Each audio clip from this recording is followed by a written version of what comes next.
Welcome to me TV news. Patancheru నియోజకవర్గ పరిధిలోని రుద్రారం గ్రామంలో శ్రీ గణేష్ గడ్డ సిద్ధి గణపతి దేవస్థానం లెక్కింపు కార్యక్రమం దేవాదాయ శాఖ ఇన్స్పెక్టర్ విజయలక్ష్మి ఆలయ ఈవో లావణ్య ఆధ్వర్యంలో నిర్వహించారు.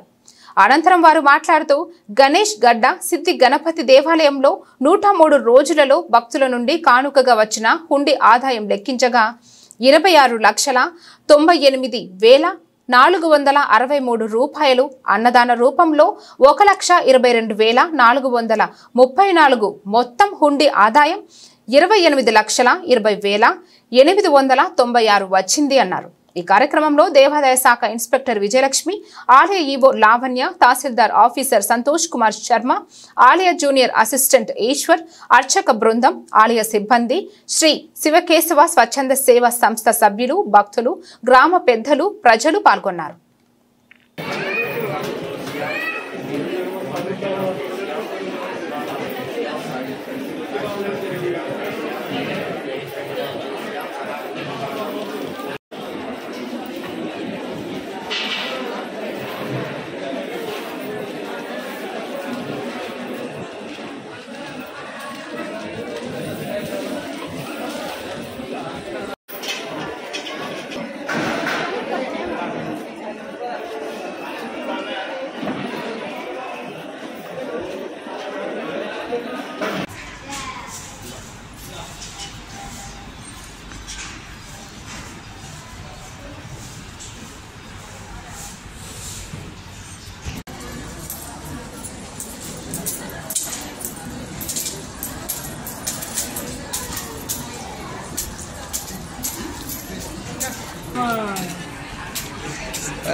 अरे वो रुपये एक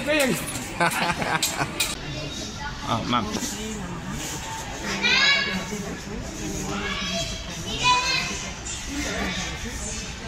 రుద్రారం గ్రామంలో గణేష్ టెంపుల్ ఈరోజు నుండి దాంట్లో హుండీ ఆదాయం 28,20,896 సమకూరింది.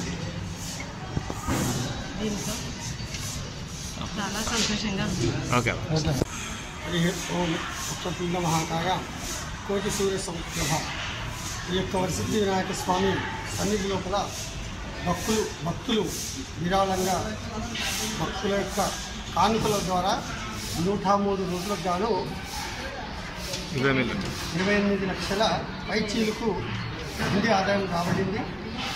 ఈ యొక్క కార్యక్రమానికి ఆలయ సిబ్బంది, అర్చకులము మరియు మా కార్యనిర్వహణాధికారి గారు, మా జిల్లా కార్యాలయం నుండి పరిశీలకులు మరియు మండల అధికారులు, అలాగే పోలీస్ సిబ్బంది వారి సమక్షంలో స్వచ్ఛంద సంస్థల ద్వారా లెక్కింపడం జరిగింది. ఈ ఆదాయాన్ని సమకూర్చిన భక్తులకు వాళ్ళు కోరుకున్న కోరికలు కొంగు బంగారమై చుట్టి ఇలాగే నిలజిల్లాలని కోరుకుంటున్నాం. జగదీశ్వర స్వామి అర్చక.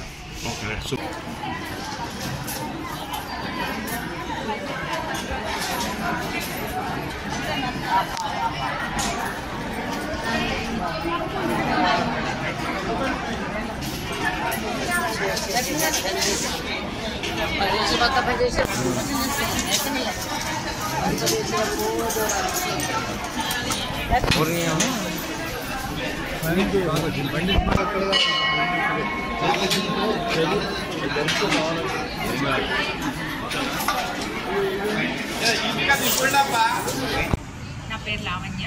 నేను శ్రీ గణేష్ దేవస్థానం రుద్రారం కార్యనిర్వహణాధికారి. ఈరోజు దేవస్థానంలో 103 రోజులకు గాను హుండీ ఆదాయం లెక్కించడం జరిగింది. ఈ కార్యక్రమంలో గ్రామ పెద్దలు, మన దేవాదాయ శాఖ పరిశీలకులు శ్రీమతి విజయలక్ష్మి గారు, అదేవిధంగా రెవెన్యూ డిపార్ట్మెంట్ నుంచి సంతోష్ కుమార్ గారు, పోలీస్ డిపార్ట్మెంట్, భక్తులు, అర్చకులు, సిబ్బంది వీరందరి సమక్షంలో హుండీ లెక్కింపు కార్యక్రమం జరిగింది. ఇట్టి హుండీ లెక్కింపులో జనరల్ హుండీ ఆదాయం 26,98,462 రూపాయలు వచ్చింది. అన్నదానం హుండీ ఆదాయం 1,22,434 రూపాయలుగా నమోదైంది. తర్వాత రెండు కలిపి 28,20,896గా నమోదైంది.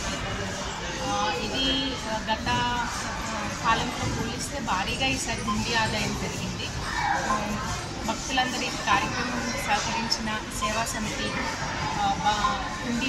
బృందం సేవా సమితి వాళ్ళు ముందు లెక్కింపులో పాల్గొనడం జరిగింది. వారి శివకేశవ సేవా సమితి ఇస్నాపూర్ నుంచి కూడా రావడం జరిగింది. అందరికీ ధన్యవాదాలు తెలుపుతున్నాను. అదేవిధంగా భక్తులు అధిక సంఖ్యలో పాల్గొని స్వామివారి కైంకర్యాల్లో పాల్గొని ఇంకా దేవాలయం అభివృద్ధి చెందాలని అందరికీ మనవి చేస్తున్నాను. అలాగే మన దేవాలయంలో కొన్ని అభివృద్ధి కార్యక్రమాలు కూడా తలపెట్టడం జరిగింది. అందులో భాగంగా ఒక మన ఏమంటారు సాంస్కృతిక కార్యక్రమాలు నిర్వహించడానికి గాను ఒక వేదికని ఏర్పాటు చేస్తున్నాము. తర్వాత దేవస్థానం చుట్టూ గ్రానైట్ ప్రదక్షిణ మండపం చుట్టూలో గ్రానైట్ అవి ఏర్పాటు చేస్తున్నాము. కొన్ని రూమ్స్, వంటశాల, అన్నదాన సత్రం ఇలాంటివన్నీ కూడా తలపెట్టాము. సో ఎవరికైనా భక్తులు ఇంట్రెస్ట్ ఉన్న వాళ్ళు దేవస్థాన పరివేలులో కార్యాలయంలో సంప్రదించి విరాళాలను అందించి దేవస్థాన అభివృద్ధికి తోడ్పడాలని